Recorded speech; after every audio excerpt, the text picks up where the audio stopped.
16, 2024 to April 18, 2025, August 15, 2025 to April 17, 2026, August 14, 2026 to April 16, 2027.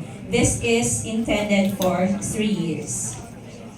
The proposed venue is Bacan Elementary School with a budget of 60,000 pesos because our budget for inset for one inset only is 28,000.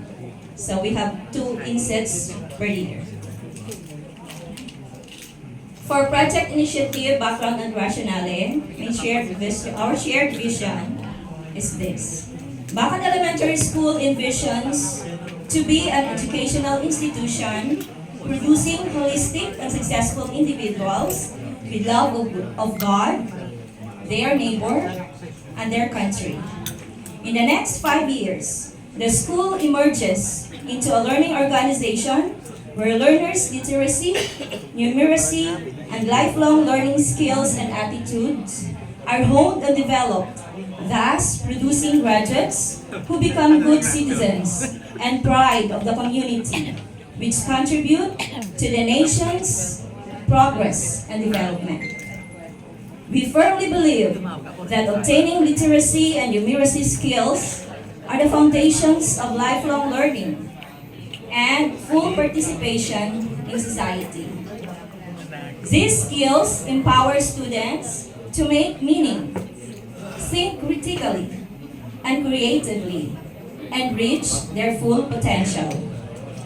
We are committed to do our best to apply different approaches and strategies to offer a professional development program on literacy and numeracy through the use of recommended reading activities, building phonics skills, adapting practical hands-on approaches, building auditory memory and alphabet knowledge using music, rhythm, and dance. Consequently, through the strong and collective efforts of the school and its stakeholders, strengthening the bond between the school community and the stakeholders could create confident and competent learners in fulfilling their dreams.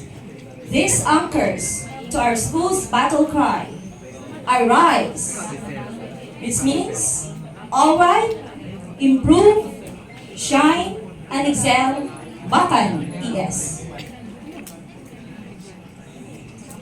For our key strategy, to offer a professional development program on literacy and numeracy through the use of recommended reading activities, building phonics skills, adapting practical hands-on approaches, building auditory memory and alphabet knowledge using music, rhythm, and dance. For our SMART goal, by the end of school year 2024 to 2025, until 2026 to 2027, hindi ko edit, supunan, for 3 years. 13 out of 13 teachers have attended a professional development program on numeracy and literacy through an in-service training for teachers and school lab sessions that will further enhance teaching strategy skills, specifically on the use of recommended reading activities, building phonics skills, adapting practical hands-on approaches, building auditory memory and alphabet knowledge using music, rhythm, and dance, optimizing the flexibility of LEA, which promotes both top-down and bottom-up skills and gender equity and social inclusion in their actual day-to-day literacy instruction with learners. Enjoying the challenge as change agents who participate in reflective dialogues and see assessment as feedback and opportunity for growth and development that will lead to the 10% increase of the proficiency level of key stages 1 and 2 learners. For project initiative description. Discussion points. Our project is this. Project Aspire Soar High is a project designed for professional development of teachers through capacity buildings and other activities that focuses on pedagogies and approaches to improve literacy and competence. This project supports the Project Redison, or Reading Enhancement Day, and Project Place Math, which means Project Place Concept Enjoying Math of the school, which aim to improve the reading and mathematical skills of learners in grades 1 to 6. 13 teachers and 1 learning support aide will undergo professional development that focuses on pedagogies and techniques that aims to improve literacy and reading competence.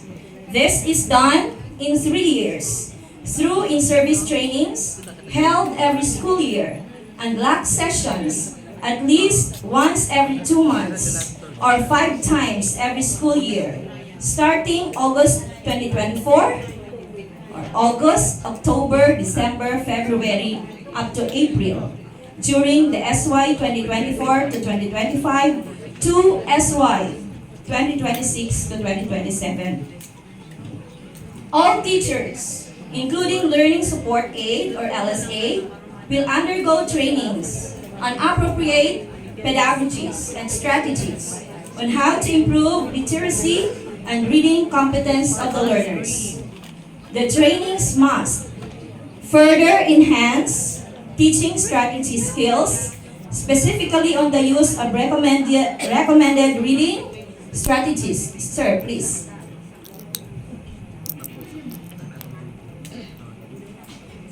Reading activities, building phonics skills, adapting practical hands-on approaches, building auditory memory and alphabet knowledge using music, rhythm, and dance to achieve the full scale of foundational literacy skills and integrate cell-based practices and GESI principles in instruction in order to further improve academic performance and nurture learners' efficacy and self-worth.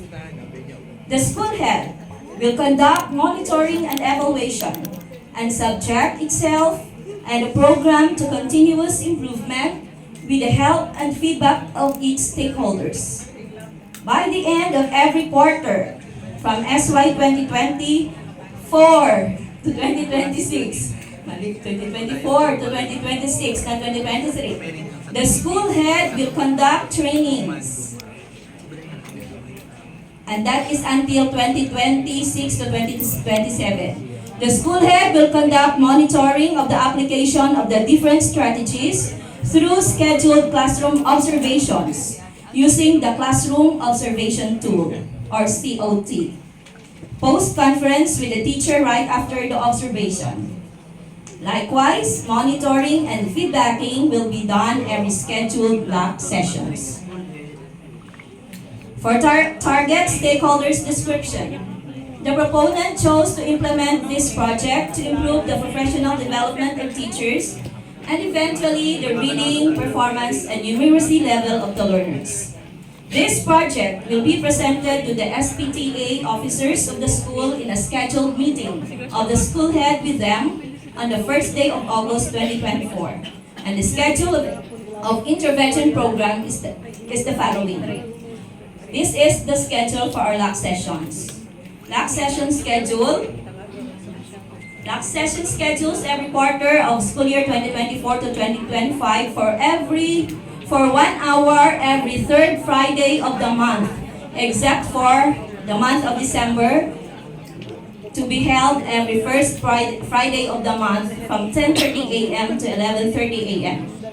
For LAC 1, focusing on identifying reading activities and approaches and phonological awareness and building phonics skills on August 16, 2024. For LAC 2, focusing on adopting practical hands-on approaches and writing skills, which includes the correct way of writing of letters and numbers in script and cursive. on October 18, 2024. For LAC 3, focusing on alphabet knowledge using music, rhythm, and dance on December 6, 2024. For LAC 4, focusing on oral language and fluency. And LAC 5, focusing on vocabulary and comprehension. For LAC 4, that is on February of the on the third week of the month. And on LAC 5, for LAC 5, that is third Friday of April 2025. So I have here written a note. Same schedule will be applied for school year 2025 to 2026 and school year 2026 to 2027, following the months and times selected, which only differs with the date. So this is the distribution of beneficiaries presented in the table. This is now the profile of teacher beneficiaries. I have, wait sir. Okay, I have 14 teachers. 13 of them are permanent and one is LSA. So for male, I have 2. Female, I have 12 with a total of 14. Next, their age profile of teachers. What I did now? Teachers, that it is teachers. Okay. Age profile of teachers, age 20 to 30 years old. For female is 5. 0 male. For 31 to 40 years old, female 1. 41 to 50 years old, male 2, 1 female. 51 and above years old, 0 male, 7 female. Total of 2 male and 12 female. Next, for teachers profile by position, gender, age, length of service, and education. I have T2 and LSA, T1 and LSA, 5 teachers. T2, 2 teachers. T3, 5 teachers. Master teachers, 2. For their gender, I have 2 male teachers, 12 females, with a total of 14 teachers. For length of service, you can see there, I have for 1 to 10 years in service, I have 5. For 10 to 20 years in service, I have 2. For 20 to 30 years, I have 7. For 30 to 40 years, 0. In education, for bachelor's degree only, I have 4 teachers who have no master's units, MA units. So they are 4 who are only bachelor degrees. For with MA survey, with MA units, I have 9, and master's graduate is only 1. And most of them now are schooling in their MA. Next. Yes. Schooling, they wanted also to be promoted. That's because I'm always telling them to be promoted, to apply for promotion. For workplace application, project, or job-embedded learning. This project aims to improve the professional development of teachers on literacy, specifically on reading and numeracy skills.